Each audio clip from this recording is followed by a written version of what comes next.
else that really goes wrong regularly with bikes are the gears.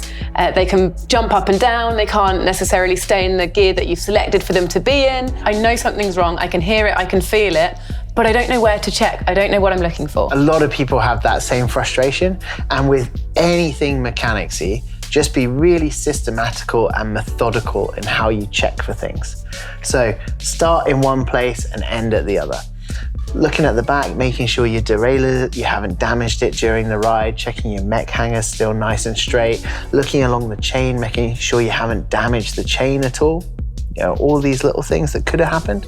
Then after that, we're checking cable tension, and if we still haven't found it, then we're looking for overall wear across the whole system.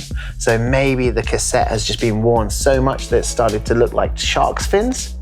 It could be the same on the front chain ring, potentially that we've scooped it out so much that it's all just really struggling to match together now, the chain, the cassette, and the chain ring. If the chain is more than 1% stretched, that's going to affect performance as well. So the whole thing is designed as one system to work together. So if it's all become really worn out, our shifting is not going to be as sharp.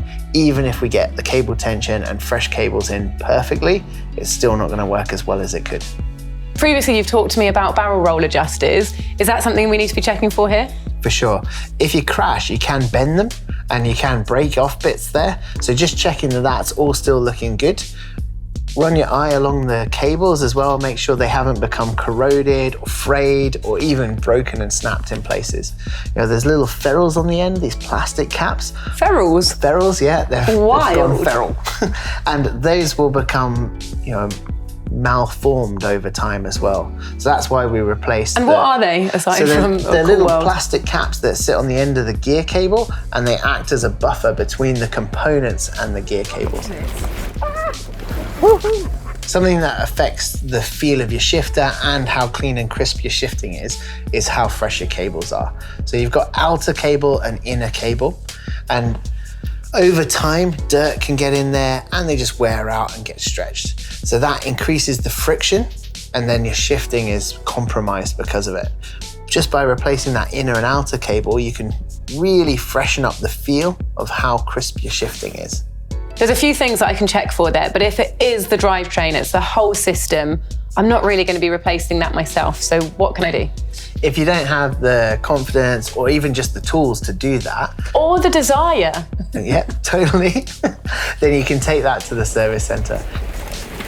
Depending on your bike, different things are going to be compatible. So the service center will be able to make sure that you're replacing like for like, and they'll be able to get that whole system fresh and new for you.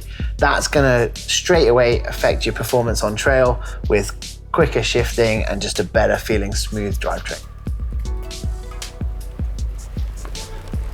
Some jobs are really specific, like the clutch in your derailleur. What that does is keep good chain tension, but it is a serviceable part and a replaceable part. So the service center will be able to freshen it up for you and have that derailleur running really smooth and holding the chain perfectly so you get no slap. So along with cable tension and replacing parts when it's needed, I think you've pretty much got me up to scratch and my gears are going to be good to go. Sweet silence, and I'll be making friends on my rides again.